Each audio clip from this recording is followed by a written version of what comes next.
everybody, welcome back to Bread and Wine. My name is Ntsiki Mkhize and I'm my co-host. I am Siviwe and Njozela. So our chat today is around finances-ish, and the Bible is full with scriptures. It's full. It's actually jammed. Overflowing with scriptures. Yeah. Again, right now, theologians.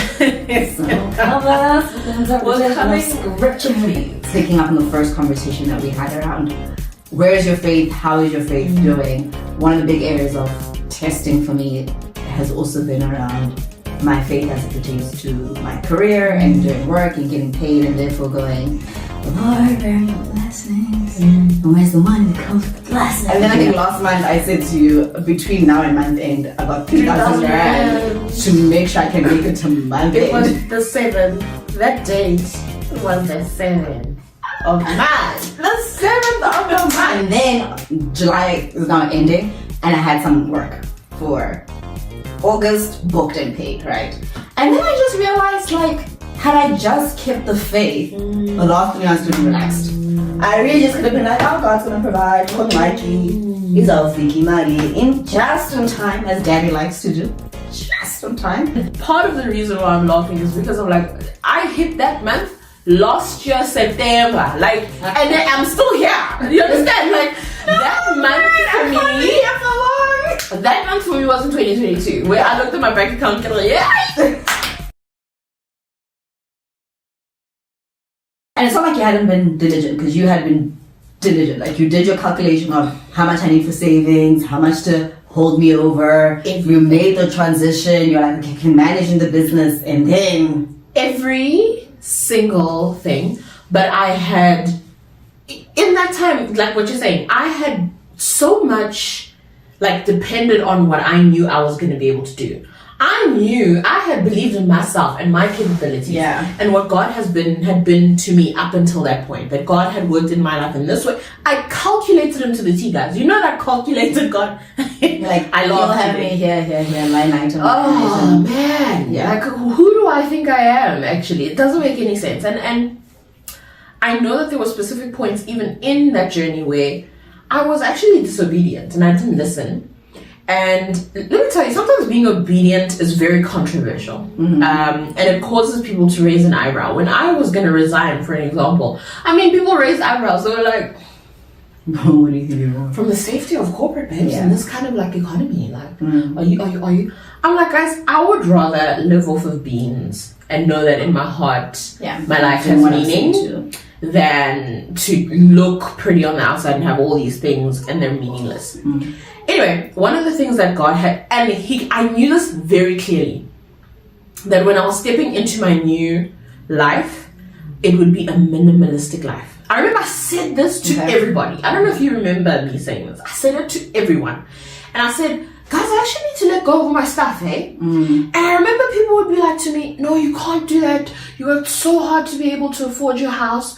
You worked so hard to be able to... And I mean, it gets into your mind. And then I think to myself, yes, but that's true, you know? Yeah, maybe I should be proud. Because, I mean, I didn't take as much pride in my things as other people were taking. People were so proud of me. And I was like, why aren't you proud that I'm obeying God? Like, why aren't you more proud? That's the one. Looking back, I should have let go of those things. 100%. Immediately. Yeah. I should have let go. I should have known that it would take... And also, I am a person who in my life, and this will also unpack in another podcast, I have started over before. Yes. I have had to, in my adult life, go from living this life to being a temporary employee who was sent from one reception to another reception because I had to start my whole life again from nothing. I know what that feels like. It didn't scare me. It scared everybody else. Yeah. It scared everybody else. It didn't scare me. And that's the thing about the journey, right? That people will take their internalized fears and project them onto you. And I do remember this time with you specifically, not because of your stuff, but Siviwe is very decisive, right? Siviwe can go, I'm thinking about doing this. And then she'll think about it. And the next time you speak to her, she goes, this is happening. And you're like, oh, okay, cool. So I think what happened was you were like, but also by the time she tells you she's thinking about doing something, she means I've been thinking about it. Like, it's not a fresh thought that I got today. It is, I've been meditating on this. I'm quarter to making a decision. If you have any objections, speak now or forever hold your peace. That's what she means when she says, and they better be. I'm thinking about it. Very valid reasons. Yes. So I think you said, I'm thinking about leaving corporate and doing this business full time because it's working well. And everybody else thought you had just started thinking about it. So by the time you said, I'm shifting, I'm resigning, I'm selling my house, I'm moving back home, I'm doing this, I'm doing that, everyone was like, you're being rash. Calm down, take a few steps back. Wow. Rethink it. I think that's what happened. That, yeah, and yes, I think there's certain people I can think of that I'm like, okay, I know that person was afraid, and so that fear was projected onto you. But for the most part, I think it just came off as a brash. It was like, hey, well, you just decided yesterday you're going to do it full time, and today you're selling your house. Calm down, right? And I think the lesson in that is that, one, your convictions don't happen at the same pace as everybody else. Because by the time you're ready to respond, God has been speaking to your heart for much longer. So everyone else is only finding out now. But I've been in this hot seat going, okay, sell my house. It's raw, right. Or, okay, shut down all my clients and move to another country. What you're saying is a fact. Because it started, my journey into making that decision started in November 2019. I already resigned end of 2021. So yes, you're right. You were quietly contemplating that. Yes, because that's my conversation with God. I mean, at that point, it has nothing to do with anybody. At that point, like, let me discuss this with the Lord for a while. That's so good. And I think where I'm at now is, please be honest with yourself, right? If you are an overspender, if your lifestyle exceeds your income, if you're living on, X amount of loans, not even for like a property or in a car, but like for vibes, right?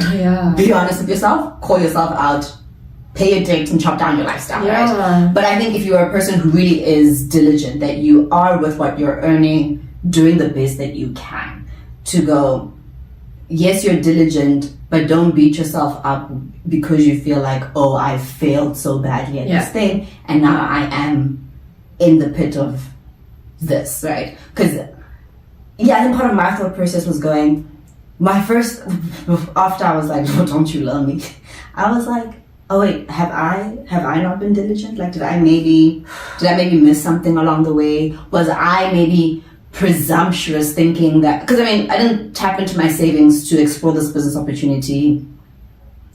It's a thumbs up.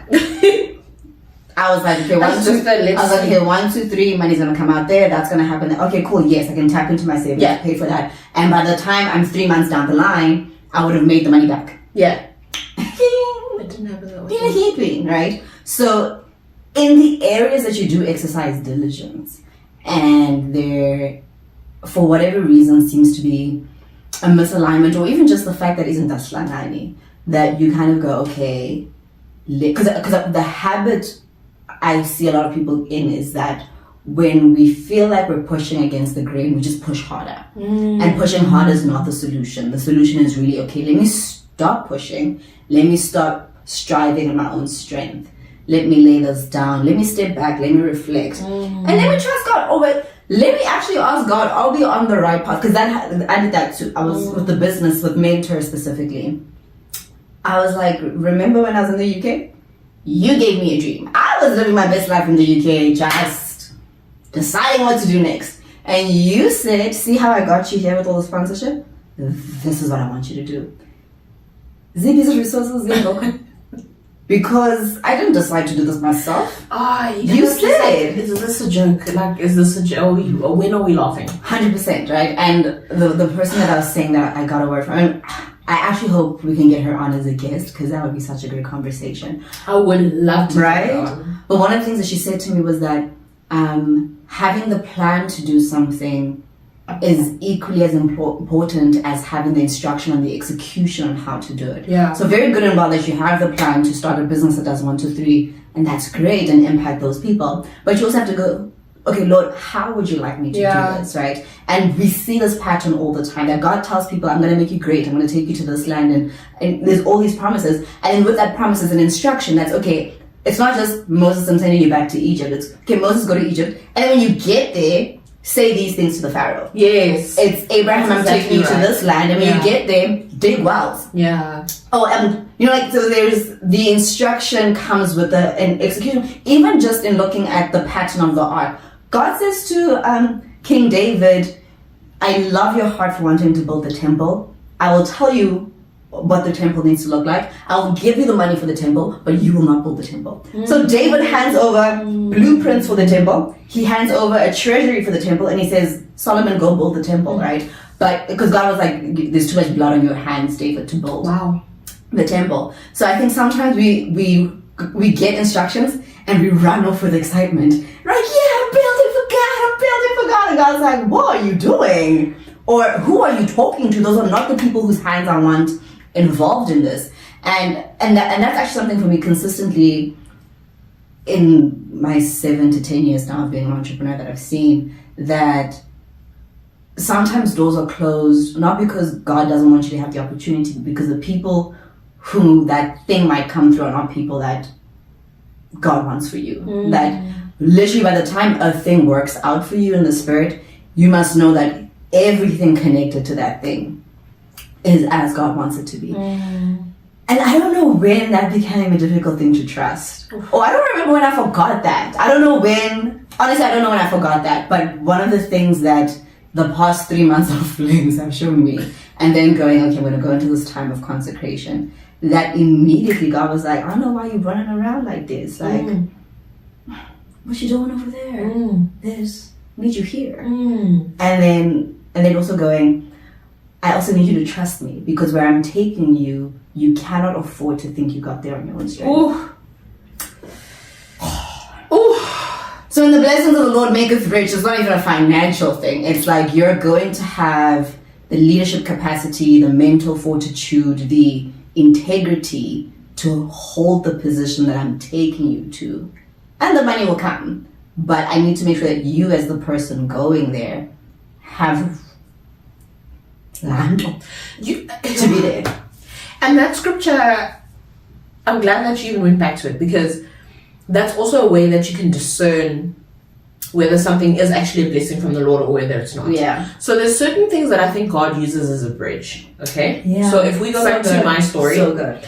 I am very grateful for my career in corporate. Please, let's not even take away from it. Like I'm very grateful for what I was able to become in that time. I don't think I would be able to be as, like, my mind wouldn't function the way that it's functioning right now. Because you must also remember, what I didn't get through going to varsity, which my friends got through education, I ended up getting through practical work, right? Yes. And I can't ever undervalue that. So by me leaving, please don't think like it was like, oh, I'm saying it was a useless time. No. But he used it as a bridge, right? So it wasn't, you kind of see that, oh man, no, this is a blessing. I'm starting to feel a bit of sorrow here. You understand? That the blessing has now come with sorrow. Yes. So, and I think sorrow not to be confused with challenges, right? Yeah. Building a business is hard. It's hard. Having staying power when you're building a business, feeling tired, feeling like, oh, I'm doing, because you are all the hats in the business when you start. Like, there are things you'll be called to do that are challenging. Yeah. But sorrow is a different ballgame. Sorrow is different. Yeah. Sorrow is like that, like you feel it, man. It's like an anchor, right? And when the sorrow started, that's when I think, generally you could just use this as like your measuring stick. That when the sorrow begins, that's when you can start to like question, okay, but is this blessing still from the Lord? Is this now a time where I just need to reassess and pray about it? Take some time to be like, okay, maybe I am just feeling like this in the moment. Like I said, if I prayed through that time between 2019 and ending up resigning, if I had prayed and I got peace about staying where I was, I wouldn't have moved. I would have stayed where I was, and then I would have been like, okay, cool. God is going to take me through 1, 2, 3, 4, 5. Oh, I think I just went through like a dip. And that's fine, that's normal life. But I could feel, his hand is being removed. It's not the same anymore. It's not, I'm not feeling that attachment that I have with him within this. And so I need to let this go. Because, and I remember, even like from the time that I'm telling you about, like the first time I had to start over again, I made a promise to men that I will never choose anything in life above you. Because that was the crossroads that he had given me at that time. My first reset in life, he was like to me, you prayed for this. You prayed so hard for this life. I gave it to you. Do you know that you prayed so hard? You prayed so hard that I conceded and I gave it to you. Now it's a below okay. Okay. I am not here. But you wanted it. So live your life. Now I'm here. So choose if you want to have this life that you prayed because you are so determined. Here's your life. Or you're going to come and follow me. And I said to him, for the rest of my life, I choose following you. So no matter how crazy I look to people, I will always choose to follow you. I will always choose you first. Yeah. So so I think like the scripture, like, as soon as you start to feel that sorrow, just use it as like a little bit of an alarm bell to be like, okay, let me pray about what's going on with me. Like, what is happening here? Then like you can even find in ways, like, I think there are ways that we had to really die to ourselves. And I don't think we understood what that meant. I don't think I understood what dying to myself meant. I, like I'm saying, can let go of a life that I have seen. I can let go of stuff. I can let go of titles. I can let go. And that's another thing. Letting go of me. God tests you. Never. He knows you can let go of titles. He's like, I'm not going to ask you for a title. I'm not. It doesn't have you. It doesn't have you. And also, are you going to let go of yourself in your money? Yay! On that. Hey, God, I can let go in my time. Give you all the time you need. Anything else? Money. That's actual anxiety. I could end up in a psych ward because I don't feel comfortable. I'm completely out of my comfort zone. I'm not sharp. And your God is just like, but that's the thing I want. Yay. That's the thing that's become an idol, and therefore, that's the thing I want. And I think even just being mindful of the things in your life that become idols, because you can think that things are being ripped away or that your life is falling apart. And God is going, no, that's an idol. And the fact that you're struggling to let it go is an indicator of the fact that it's an idol. And now we're wrestling. Because I love you. They say it's up to you to decide where you go next, right? And that reason to I'm going to stay with my idols because it's scary, or I'm going to go through this wrestle. And what I've seen is in that wrestle, God also restores quickly. The moment you go, okay, sorry, here you go, you can have it. Yeah. I was like, that's, I'm just trying to show you your heart. Yeah. Come, just to get you a gig right there. Yeah. Tomorrow morning there's work. Yeah. But I was, just what you were saying now, gosh, just like the reminder that everything is in the Word, right? So I was thinking about Elijah. Yeah. I hope it's Elijah. Yes, is it Elijah or Elisha? You know, one of them two. And there was a season when he was running from Jezebel, whatever it was. He ended up in a cave somewhere. And God provided for him in the cave, right? God was like, here's water in the stream. And then God sent him meat and all of those things, and it was fine. Then when that season was ending, the brook began to dry out. Yes. And he's like, Lord, no, I'm gonna die. do you remember how I got you? You said. Do you remember Jezebel's in the city? I've been here for 3 years. The water was good. The pigeons are great. Like the I'm literally about to die. And God is like, no. Of course, if you stay here, you're gonna die because I am drying up the brook because there's a move that is happening, and I can't have you in this cave anymore. I need you to go back to wherever to go minister. And then after that is the prayer where he then prays for rain, and it hasn't rained in Israel for 3 years or whatever at the time, and then it rains, and a whole bunch of stuff happens after that of him, killing false prophets and whatnot. But to go even a place that what I want to get to is that even at a place God initially called you to can also then be a place where God says, okay, now I need you to move. I need you to move. Because I don't call you to stay here. No. I called you here, yes. And the mission for this part, that's done. Yeah. Now we're on to the next thing. So I think also just being careful to go, because I think sometimes people can want to stay somewhere because they prayed so hard for it. Like so that's when you didn't have a job, you prayed so much for it, and then you got a job, and you're like, I'm so grateful. And then when those 3 years or 5 years or 7 years have gone, and now God is saying, I'm moving you to a new environment, you don't want to let go because the fear of what you remember when you didn't have the job, or the idol that job has now become in your life is higher than what God wants to do next. And what I'm learning is that walking with God requires the sensitivity and the agility to move in an instant. That if I say today we're in Sandton, fantastic, and then tomorrow morning I'm like, no, now we're going to Randburg, and then Cape Town. Like every single day I'm getting an instruction. Doesn't mean God didn't call you the day he called you. The day he called you, be in Sandton today, that's what I called you to. But tomorrow morning if I tell you to go to Joburg, I need you in Joburg. And if the following day I tell you to go to KZN, that's where I need you. So I think normalizing moving with God. Yeah.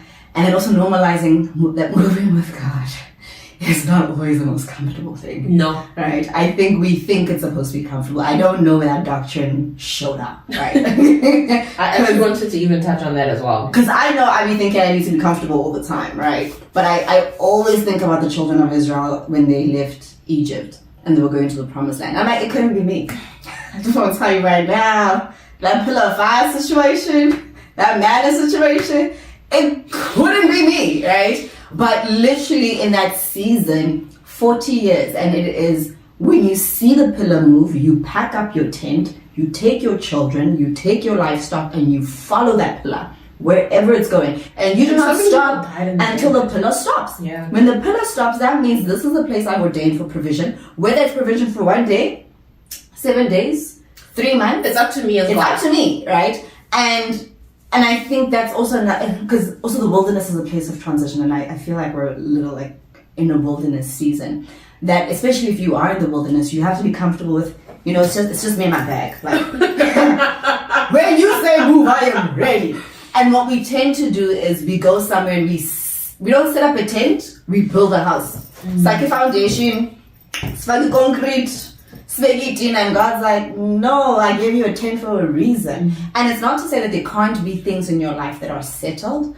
100%, there are things in your life that can be settled, right? It's just different things at different times have moving pieces. But I think specifically as it pertains to finances, your career or your business, is that sensitivity, or even like your ministry, wherever it is that you're called into ministry, not necessarily being at a church full time, but to minister in a certain aspect of your walk. So I think what we do in business is ministry. Oh yeah, definitely. It's going, when he says pitch up your tent and go, you're like, okay, send it ready, okay? I mean, I've been since I guess I'm out. Because I felt that I was uneasy already, so I didn't attach myself. And I think those are the principles, and this is for you yourself to go, what are the principles that you are being taught in this season, right? Being taught to not be attached to things or people, being taught to not be attached to things that could potentially be idols. If God's like, I see your beautiful German vehicle there, let me just repossess that quickly. He's not the devil. It can be, but he's not the devil. Like, God can really be like, yo, you pay to get idol, get a motor, so I'm gonna need it back.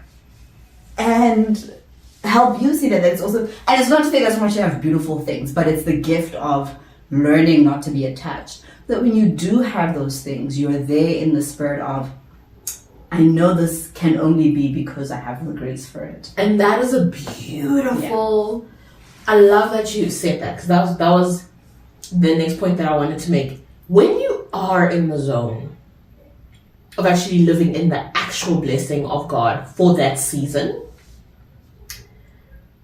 it's wonderful.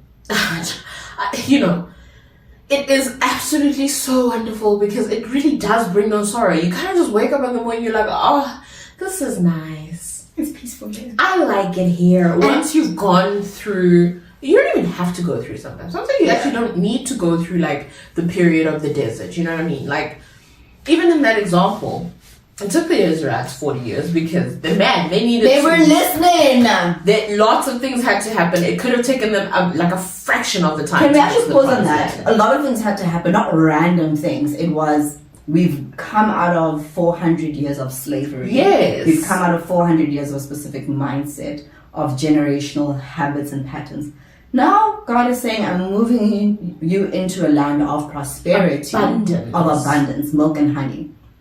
And if you don't have the right mindset, if you don't have the right discipline, if you don't have the right patterns and behaviors, you're going to get there and ruin it. And how many times have we been in a position that this is a blessed thing that you've prayed for, and then you just didn't know how to steward it. You just did not know how to take care of it because you hadn't built up the muscle of, oh, I've learned how to speak to people in kindness. I've learned how to treat people well. I've learned how to have discipline over myself as a leader, or as, whatever it is. So like, yes, those 40 years were long, but I don't want to dismiss them as they just didn't listen. I really want us to highlight the season before, the season that predates the next season, and analyzing what am I being called to get rid of. Yes. What old wineskins am I needing to throw away so I can get new wine? So I can get new wine. Right. And it's for me. I'm glad you said that. I don't want it to seem as though I'm like, oh, they could have just crossed over and gone to the other side. They could have.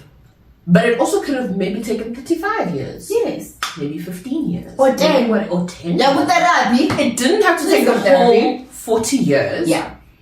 And that is very dependent on you. Yeah. That one depends on you. Are you going to, exactly as Ntsiki is saying right now, understand that there's a blessing at the end of this road? I've got my pot of gold, right? But I'm not grasping this pot of gold for some reason. So, okay, cool, I'm in the wilderness, okay? What the heck is God trying to do here? Are you gonna fight it? Yeah. Are you gonna go with the flow? Are you just gonna be complacent? Are you gonna be like, guys, when I'm in Egypt, I had grapes. That's what they said. In Egypt, at least we used to eat grapes. Because this manna thing, I don't know, I'm not sure about this manna thing. Till now, when I was in Egypt, yes, I was a slave, but I had a variety to my diet. You even want to go back to your slavery, sir? And it'd be like that sometimes. You are glorifying. It'd be like that sometimes. How are you going to go through the wilderness? Yeah. That is a decision that you actually need to make. How are you going to go? How are you getting through? Friend, this is giving wilderness episode. It's giving really a whole chat to unpack the wilderness. I'm telling you. Because we got wilderness stories. That's where we are. And the reality is, once we do get back to a point where we are now like in the newness of our new blessing. Yeah. And our new, it bringeth no sorrow. Our finances are unlocked at whatever new level that God is taking us to, right? In our finances. There are definitely principles that we're going to reapply. I don't see myself ever stopping being that friend who's like, don't you like that shoe? Let's get it for you. I don't see myself stopping being that friend. In fact, God, you see my generosity. Yes! I feel like God is bless me according to my generosity. He's 100% going to make sure that my finances are going to be able to cover that and more, because at a bare minimum, that's just who I am. And I think even with you, like at a bare minimum, God knows this thing makes Ntsiki feel comfortable enough for me to actually use her at 100% level. So her savings must just look like this amount of money. I'm not saying I don't save money. I'm just, she's wonderful. She is aspirations. I've been in the entrepreneurial streets. Never had a year's worth of expenses in any account at any point ever. I've had savings. Not even one bank account has seen that one. Not ever. I've never. So like, but I'm sure there's those principles that you're still going to apply. But you also learn, right? Yeah. There's a time when I didn't. Yeah. And then I was like, Dad, remember I said I want to be an entrepreneur? And then you're like, oh, okay, we should save up more petrol money. You see. And then next thing, and you learn. And I hope I know that in the expanding of who we are in this wilderness, us becoming more of a Siviwe, you becoming more of a Ntsiki, learning actually to be like, God's got me for real, but in his own way. Yes. That in that, I know the blessing that is to come is now going to be like even more magical than what we have experienced up until now. Yeah, it's going to blow our minds. Yeah. I just like that promised land. When you said the way he wants to, it's like letting go of false ideas of what you think it's supposed to be like. Yeah. And being open to the fact that what you thought. Because even with that thing about the children of the Hebrew children getting to the promised land, when they got there, task one was go fight the giants. Go fight the giants. Excuse me? The giants were living in the promised land, by the way. So God took them, and then God was like, I didn't tell you this whole time. Shakes. No, there's people living there already. But then fight them, and then send spies to just check out what it is that you're on fire. I feel trapped. I said, you don't do what? And I mean, the thing is, they had the ability to fight the giants all along, but because they didn't just come from slavery, walked across the desert, got there in 12 days, and were like, oh, me? We can't, right? Like, that was a mindset thing that needed to be addressed. So, even with you, a savings month save, that's the message, save. But save, like, financially and in your time and in your wisdom and in going into stuff and taking quiet time to spend with the Lord and taking stock of what are the things that have become idols that actually shouldn't be idols, and where have I stopped trusting God in certain things and started trusting and depending on myself, all the people around me, like my dad's got me, my man's got me, whatever, and go, no, it's no one else except the Father. And yeah, just do a young audit there for yourself, see how you come out. Yeah. Let us know in the comments. Please do. And also just like even on a practical level, and also you touched on be real with yourself. When you mentioned that, like, be real. Go and check out what's happening with your money for real. Yeah. If you are in debt, like Ntsiki mentioned, for vibes, you can actually fix your life. Like, just quickly be your own Iyanla. Fix your life. Fix it. Okay? You can literally Google debt counseling, and there's just like so many options that you can choose from there of people who can really help you to get out of a funk. Because you don't have to get out of funks by yourself. It does take discipline, yeah, sure, but they negotiate prices with like your creditors.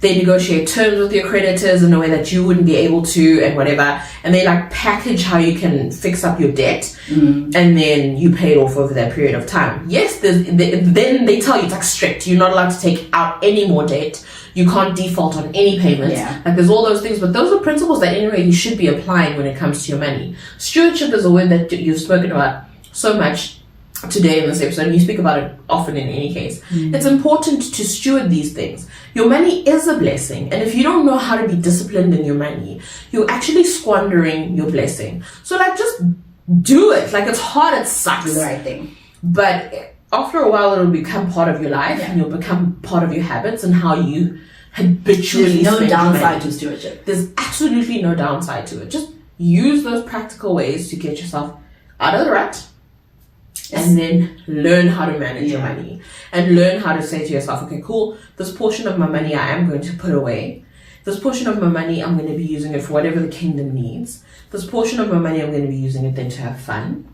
This portion of my money, make sure your expenses are paid before anything. Yes, pay yourself also. Don't be doing things to make other people think you're there when you're not. Just stay home, guys. It's free to be at home. It's really nice to stay home. So I mean, don't like have to put up any front. Exactly. You know. And we could chat more about that so his chats is finished too. This was actually the one that I didn't even think was gonna take so long. I can't believe we were so I'm shook. Anyway. Please let us in the comments. Let us know in the comments what else you would like us to discuss, because there really are so many paths we can take talking about finances. And because we're still, in the early stages of Bread and Wine, we really just are introducing these topics to the table and chatting, doing both about our journey and where we are. But as usual, we would love to hear from you. So please comment below. Let us know, are the blessings of the Lord making you rich? And if not, what are the things that you are going, when you said that, it checked my spirit and I know I need to fix that area of my life. Please do like and follow this page and follow us on social media. Till the next one. Bye, guys.